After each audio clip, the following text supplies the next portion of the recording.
Hola, ¿qué tal? Buenas noches, gracias por acompañarnos como todos los sábados en Contragolpe. Bueno, habíamos quedado pendientes la semana pasada en recuperar con Rodrigo Esteves una conversación que la planteamos al final, que era este fenómeno novedoso digo, ya lleva unos años de arrastre, pero que lejos de caerse parece que se consolida, que es la aparición de estas nuevas derechas, ¿no? Algunos denominan ultraderechas. Generalmente a muchos de ellos cuando se les señala como ultraderecha se ponen bastante nerviosos, no les gusta el mote y bueno, y se arma toda una disputa de características sociológicas, de ciencia política, qué los caracteriza, cuáles son los denominadores comunes en todo el proceso que se está dando en Iberoamérica. Es decir, habría que tener cuidado cuando uno pasa el rastrillo porque en política 2 más 2 no es 4 y muchas veces esas categorías suelen llamar a confusión. Pero bueno, vamos a tratar hoy con Rodrigo de diseccionar este fenómeno nuevo que tiene disparadores en España, que tiene por supuesto también en Europa, porque están en Francia, en Alemania se llaman Alternativa por Alemania, en Estados Unidos ni hablar con la aparición de Trump, en Latinoamérica tenemos el caso de Bolsonaro, ahora ya mucho más reciente lo que pasó en Chile, y en Argentina, bueno, tenemos a Milei y a Esper, ¿no? Pero bueno, de todo eso, en un minuto venimos con Rodrigo Andrade y lo discutimos.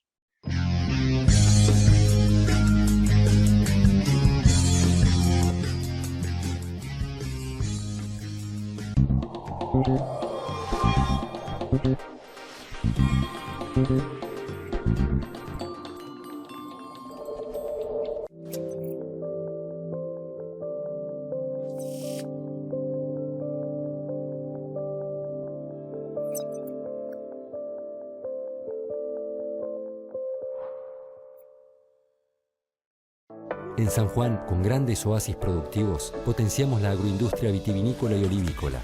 Lideramos la inversión minera y el desarrollo energético. En esta tierra hay oportunidad, una oportunidad auténtica. San Juan.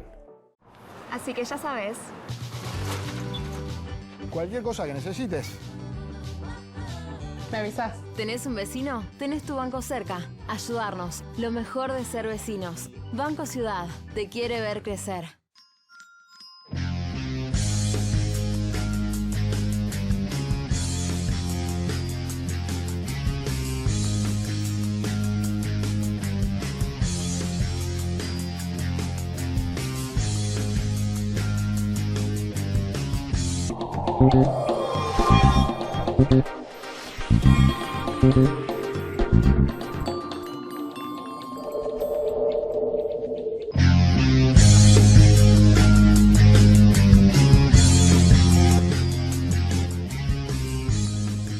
Hola Rodrigo, buenas noches, ¿cómo estás? Hola Roberto, ¿cómo te va? Bien, bueno, hice un introito medio larguito ahí, ¿no? Porque también, larguito porque son muchos estos fenómenos nuevos de derechas. ¿Vos te animás un poco a buscar un denominador común o es un ejercicio facilón que simplifica y entonces tiramos al bulto?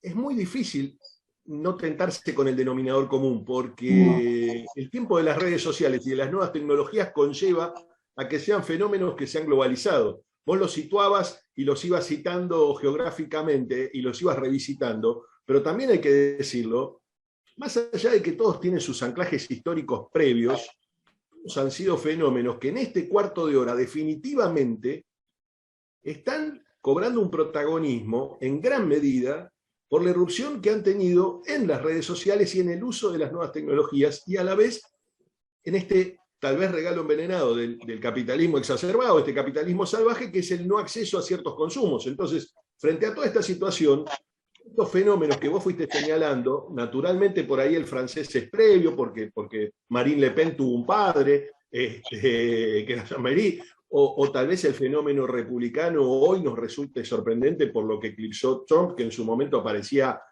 un candidato casi bizarro, pero también recordemos que este Donald Trump no es el mismo que en los 90 bancaba la campaña de William Jefferson, Bill Clinton.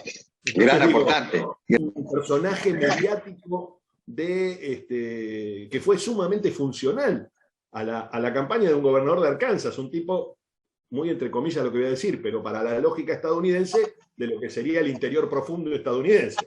¿Sí? Bueno, muy bueno, muy bueno. Ese señor ganaba mundo cuando tipos como Donald Trump, que eran hombres sin lugar a dudas neoyorquinos, lo ponían en escena. Entonces digo, frente a estas... No, es que señalaste 2 o 3 cosas que me parece pusiste una pica en Flandes, ¿no? Para desgranar, para tratar de darle cierta disección al debate, a la discusión. En esto de buscar denominadores comunes, me parece muy bueno lo que dijiste, denominadores comunes y anclajes históricos, ¿no? Yo lo separaría bien. En lo de denominadores comunes vos señalas las redes como vehículo, evidentemente, y como modelo unificador, sin duda, y también agrego, que de alguna manera vos tiraste una colilla, es este tiempo que nos toca vivir asociado con la disconformidad que las redes potencian. Es decir, en Estados Unidos lo vemos claro, Trump visualiza que ese American, digamos, esa América sajona, pero de clase media baja, frustrada porque no consigue laburo y porque la globalización le resta posibilidades, y entonces, por ejemplo, el tipo en plena campaña que lo lleva a la presidencia le dice a Lafort, bueno, ustedes hagan lo que quieran, pero si radican la inversión en Nuevo Laredo, México, no entra un Ford más a Estados Unidos por mucho tiempo. Es decir, ahí encontramos un bloque nacionalista defensivo. Lo mismo hace con una fábrica de aires acondicionados en Indiana, me lo acuerdo clarito. Entonces, digo, patrón nacionalista, que lo vemos en muchos de estas nuevas manifestaciones políticas. Gran frustración de sectores medios y sectores medios bajos. Y diría que, como señalaste, en cada geografía busca su recorrido histórico, busca su anclaje. ¿Por qué digo esto? Pues, por ejemplo, con el caso de Vox en España, que lejos de ser un fenómeno a la baja, es un fenómeno al alza y consolidándose. Bueno, ahí no se puede no asociar a Vox con lo que fue el experimento franquista, porque hay un reconocimiento en la sociedad española, a mi gusto, porque la transición omitió el debate histórico en aras de consolidar la nueva democracia, y bueno, que hoy se reivindica, digamos. O sea, vos tenés quien conoce Madrid sabe que existen los arcos de la Moncloa o el arco de la Moncloa, que está a escasos 1000 metros de la residencia del presidente de gobierno y ya casi adentro de Madrid Capital o adentro de Madrid Capital, y no hay una sola referencia histórica, una placa que diga que esa fue una construcción que hizo Franco para conmemorar el primer año de la victoria sobre la República. Entonces se da por bueno, se sienta así, y me parece que el anclaje histórico es evidente. También en Vox vemos el fenómeno nacionalista. Ahora, otro dato común para asociar a los denominadores comunes.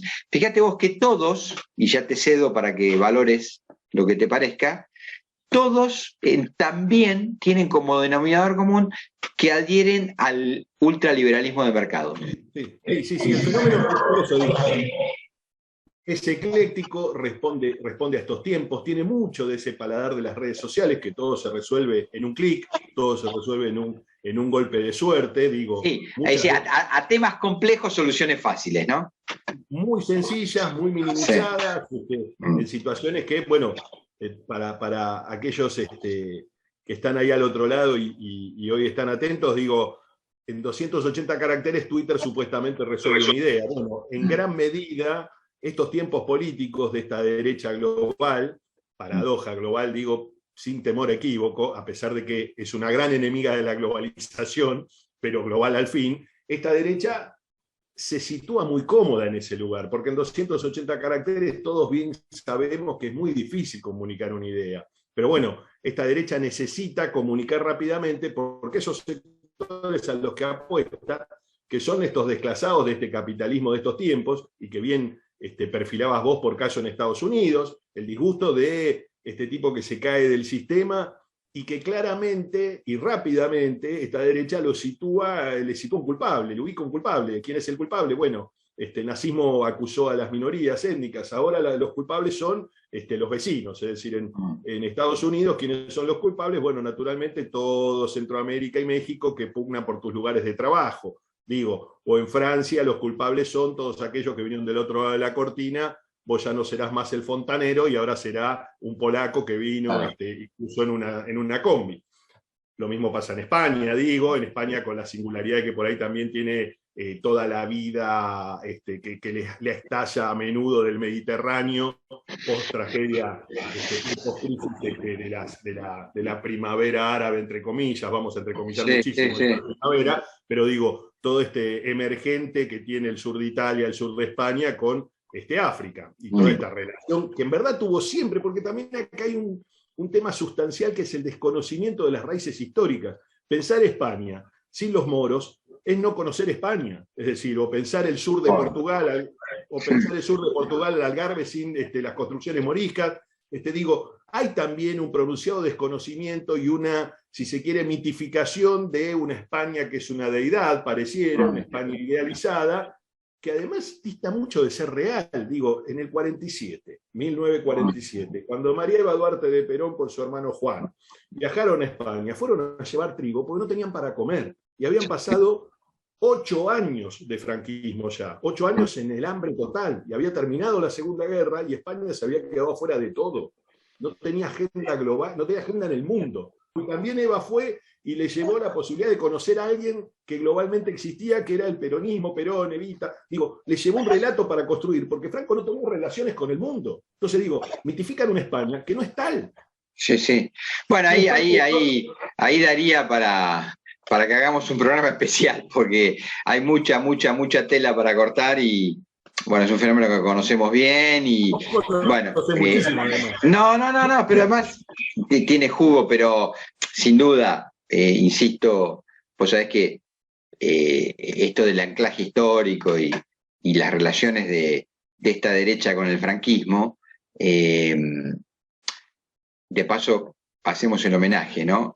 Falleció tempranamente y lamentablemente Almudena Grandes, que, bueno, como muchos la describen en España, es una relatora de los perdedores de aquel proceso histórico, ¿no? Del bando republicano, de los derrotados, una gran cronista de ese fenómeno, y además, bueno, una luchadora claramente inscripta con mucha simpatía por el Partido Comunista y con mucha simpatía por la Pasionaria, lo ha dicho muchas veces, y me acuerdo que Pablo Iglesias la entrevistó no hace mucho y le dijo un deseo, bueno, la Tercera República, ojalá yo pueda ver la Tercera República. Bueno, por supuesto no se le dio, ¿no? Pero digo, a su funeral no fue ni el alcalde de Madrid, que por supuesto del Partido Popular, ni la rutilante estrella de esta nueva derecha, que es Isabel Díaz Ayuso, que es la presidenta de la Comunidad Autónoma.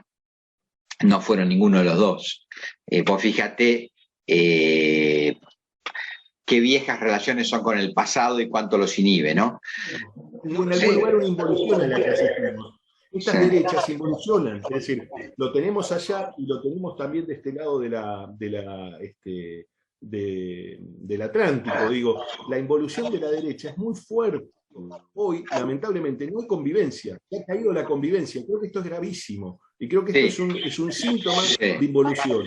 Y trayendo esos síntomas de involución a estas costas, al Atlántico, trayendo esos síntomas de involución, del otro lado, en virtud de las elecciones, y lo de Kast es similar. ¿Por qué digo que es similar? Porque todo este proceso de, si se quiere, democracia reconstituida en los últimos 30 años en Chile, donde hubo un ida y vuelta, tanto por un lado con la concertación, que entre socialcristianos y socialdemócratas en distintos turnos gobernó, como también por el neopinochetismo de la UDI y RN, que con Piñera llegó 2 veces al poder, que actualmente está ejerciendo el poder, estaba medianamente ordenada en torno a la reconstrucción democrática y a la vez medianamente ordenada detrás de un liderazgo como el de Piñera, que es un tipo del cual ya nadie recuerda, pero cuando Pinochet llamó a la consulta, aquella mítica consulta del no, Piñera votó en contra. Y era un empresario, era un Donald Trump de Chile en ese momento. Era la gran estrella del empresariado chileno.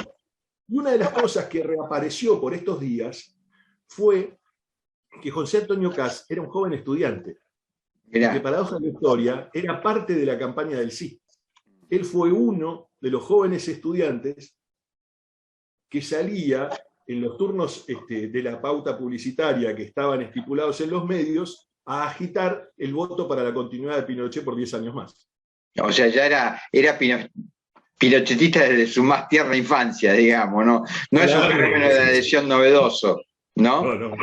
No, pero bueno, ahí tenés otro denominador común, ¿no? Fíjate vos en el caso de Chile con lo de España. O sea, se pueden ensalzar fenómenos como el franquismo y como el pinochetismo, porque tal vez, a diferencia de que lo que sí creo hizo bien la Argentina, gracias al aporte de Alfonsín, que fue discutir el pasado con perspectiva histórica y con criterio, digamos, de legalidad democrática.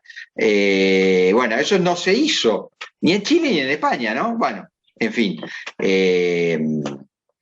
me parece que eso avala estos nuevos experimentos políticos.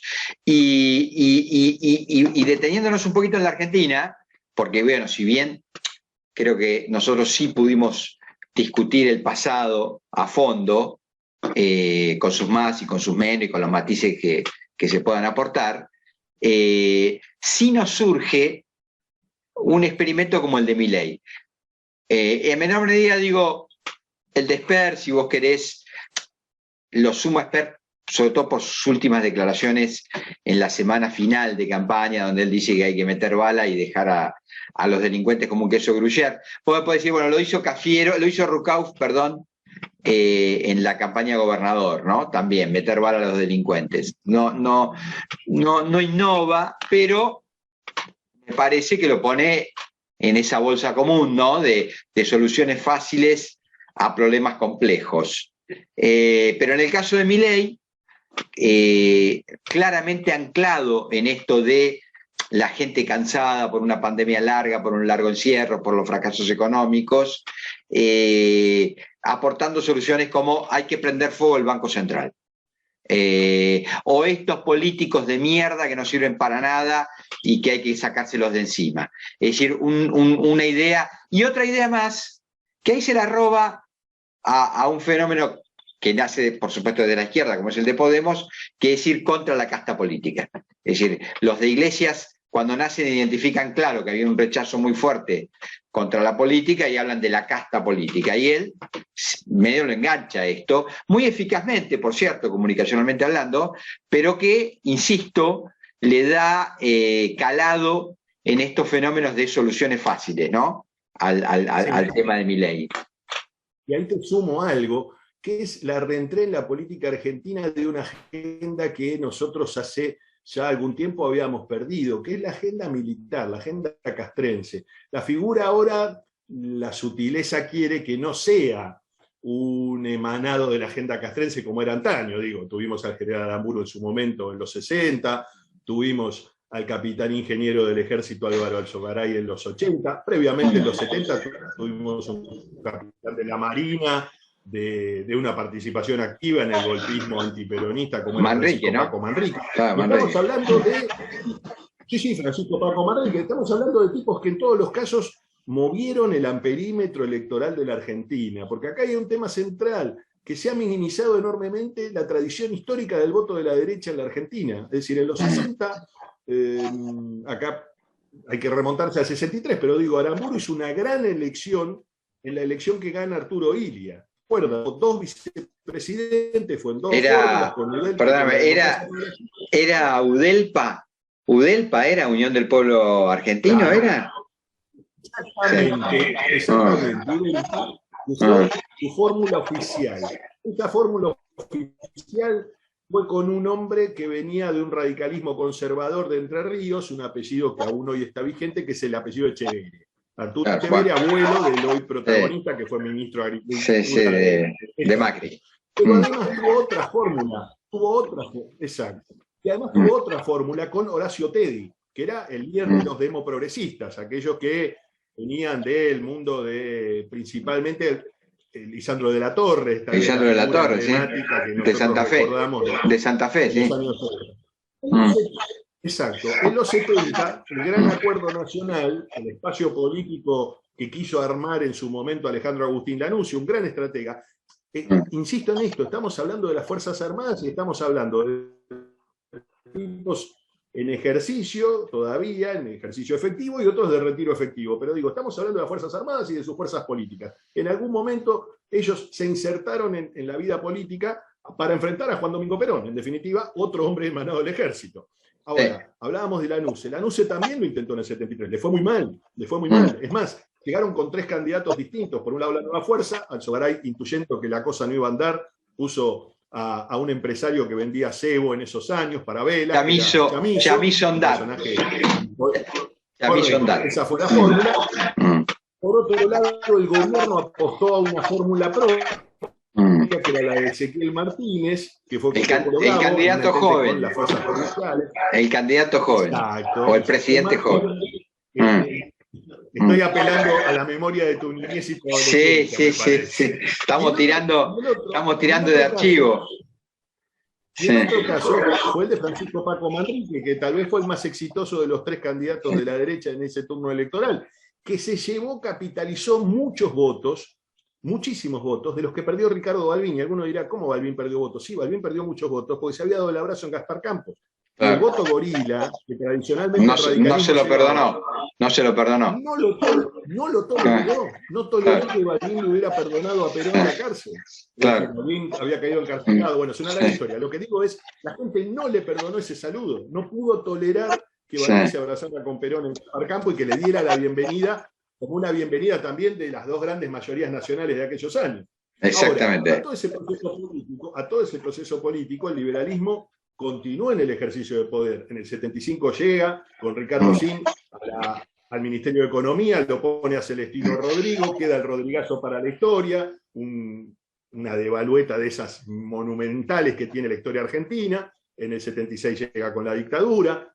Recordemos el ministro civil del gobierno de Jorge Rafael Videla, José Alfredo Martínez de Oz, el ministro civil en un gabinete de militares. Sí, totalmente. No es un dato menor. No, claro. Después el gabinete en el 81 cambia por completo porque Viola apuesta a otra cosa. Es más, Viola asume en el Congreso, apuesta a un diálogo distinto con las fuerzas políticas. La realidad es que el liberalismo se hace carne del gabinete en términos económicos desde el 76. Y luego, claro, la irrupción en el 83 de las fuerzas democráticas, de este anclaje histórico que vos bien hacías, cómo cambia Alfonsín y cómo quiebra ese pasado histórico oscuro de la represión ilegal y de los abusos, naturalmente, mucho voto liberal, debo decir, fue detrás de Alfonsín, porque había un concepto gorila del voto liberal también, que no quería que volviera al peronismo. Es decir, Alfonsín hoy tiene, si querés, una mirada extremadamente almibarada desde los sectores de gobierno, ¿no? Sí. El peronismo en esta versión, en estos tiempos, tiene una mirada casi de una apropiación de la figura de Raúl Alfonsín. Se dice que Alberto Fernández es un alfonsinista fanático, ¿no? O sea, se le dice que es mucho más alfonsinista que peronista, ¿no?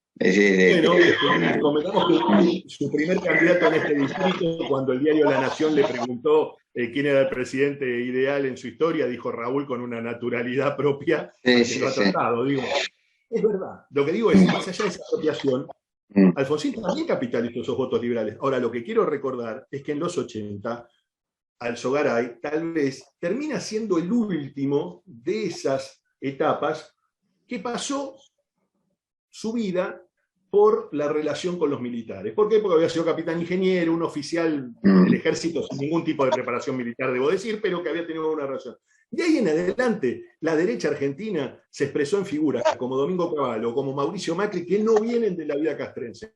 ¿Por qué hago esta mención? Porque ahora viene, con esta singularidad y en este distrito, una persona detrás de Javier Milei, a quien nadie vio, que es Victoria Villarreal, que ella sí incorpora el discurso de las víctimas. Es más, el centro es por la verdad y las víctimas del terrorismo, un término además muy propio a las usinas de la derecha más retrógrada. Digo, vos podés hablar de la guerrilla urbana, podés hablar de los errores de las fuerzas que se levantaron contra la democracia, sin lugar a dudas. Sin duda. Pero habría que dar una categoría histórica, ¿no? Un sustrato de eslogan fácil para... Pero estoy de acuerdo, me parece muy bueno lo que sumás y necesitamos ir cerrando porque se fue volando el programa y de paso ya te dejo la siguiente provocación para la semana que viene. Ahora te la digo, pero cerrando lo de el fenómeno de la nueva derecha y qué calado tiene en la Argentina, para ponerle un moño a todo lo que vos planteaste, vos fijate que en el acto de festejo por la elección de Milei se produce ese fenómeno donde un tipo armado casi desenfunda una pistola, digamos. O sea, si eso no tiene largo parentesco con lo que estamos viendo de los nuevos fenómenos de derecha, bueno, por lo menos se le parece bastante, ¿no? Y por último te agrego, y esto es un dato más intramuros, pero lo tengo muy confirmado, lamentablemente alrededor de Milei se han arrimado una serie de personajes que mezclan ex servicios de inteligencia, ex fuerzas de seguridad desactivadas o pasadas a retiro o con expedientes, y bueno, todo eso le va dando un tamiz, a mi gusto, poco saludable, ¿no? Por decirlo de alguna manera. Y que lo emparenta con todo lo que venimos hablando, de los denominadores comunes de esta nueva derecha.